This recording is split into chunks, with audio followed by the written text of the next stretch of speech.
OpenAI just closed a funding round worth $122 billion, putting the company's total valuation at $852 billion. Say that number slowly and it still doesn't quite land, because there's almost nothing to compare it to.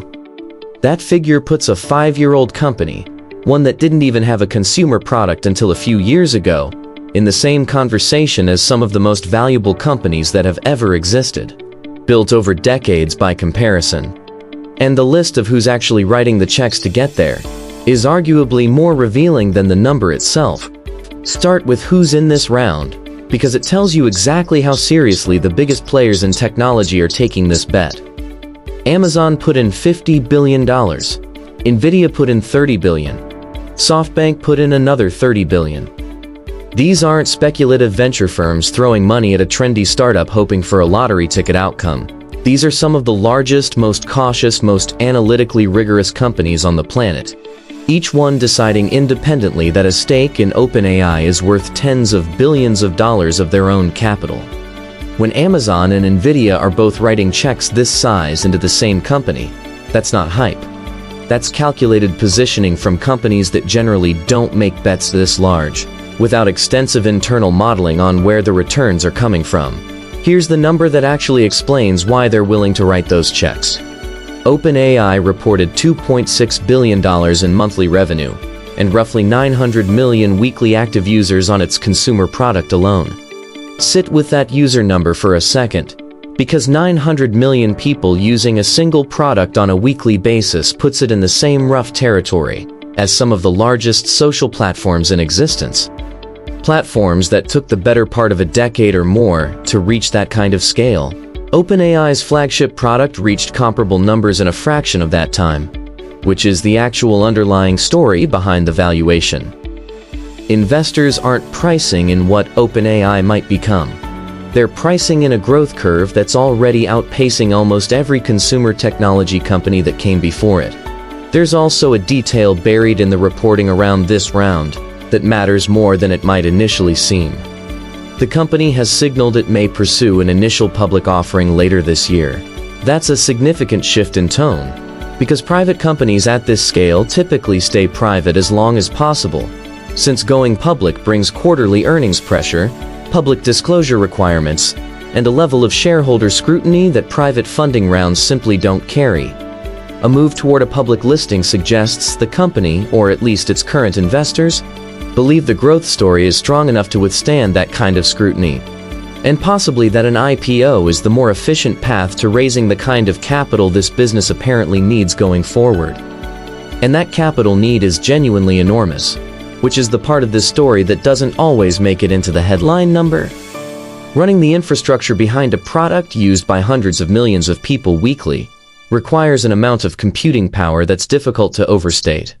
Training and running large-scale models requires specialized chips, massive data centers, and electricity consumption on a scale that's increasingly becoming its own separate conversation in the energy industry. Some of the same investors in this round, Nvidia specifically, aren't just financial backers.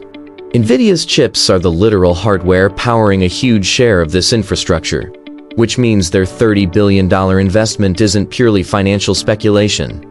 It's also a bet on continued demand for the exact products Nvidia sells, making this round as much a supply chain relationship as it is a straightforward equity investment. That overlap between investor and infrastructure supplier raises a question worth thinking about honestly, because it's not unique to this one company. When a chip manufacturer invests billions into a customer that then uses a large chunk of that capital to buy more of that manufacturer's chips, the money is, in a real sense, circulating within a fairly tight loop between a small number of interconnected companies. That doesn't necessarily mean anything is wrong with the arrangement. This kind of vertically aligned investment happens across plenty of industries, but it does mean the $852 billion number isn't quite as simple as outside investors independently decided this company is worth that much. Some of the investors have a direct commercial stake in the company succeeding beyond just their equity position, which is worth knowing before treating the valuation as a purely neutral market signal. Zoom out, and there's a broader industry pattern worth connecting here too.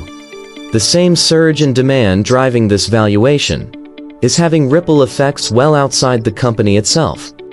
High bandwidth memory, the specialized chips needed to keep pace with this level of computing demand, is now projected to consume roughly 20% of total wafer production capacity by the end of this year, up from just 2% previously. That shift is squeezing production of the more standard memory chips used in everyday consumer electronics, and it's already showing up as price increases hitting budget smartphones in markets that rely heavily on affordable devices.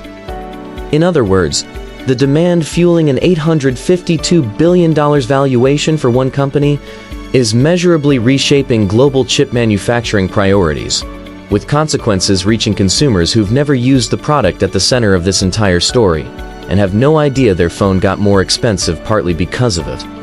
It's worth pausing on what this means for competitors, because a valuation this large doesn't exist in a vacuum. Every AI company now has to raise money, attract customers, and convince investors while competing against a business valued at nearly $1 trillion. Smaller players will either need a very different path to profitability, or may end up being acquired instead of remaining independent. Even the largest technology firms now face greater pressure to increase AI spending, simply to avoid falling behind in a market that is moving faster than almost anyone expected. The impact reaches the talent market too. A company with this much capital can attract the best engineers and researchers, making it even harder for rivals to keep pace and accelerating industry consolidation. The result is a cycle where more funding attracts more talent, which builds better products, bringing in even more customers and investment. None of this guarantees the valuation will hold forever. Technology history is full of companies that eventually corrected when growth slowed. But what's different here is that the revenue and user numbers behind this valuation are already real, not just optimistic projections. Investors are betting on momentum that is already visible rather than a business model that exists only on paper. So, what does it all add up to? A company barely 5 years old is now valued alongside businesses that took decades to build, while reshaping investment, talent, and AI infrastructure at a global scale. The ripple effects are already reaching chip manufacturers, cloud providers, software companies, and even industries that are only beginning to adopt artificial intelligence. And if this pace continues, today's funding round may be remembered as the moment the AI race entered an entirely new era. Whether the valuation rises or falls remains uncertain, but this funding round is already one of the clearest signs that the future of technology is being built around artificial intelligence.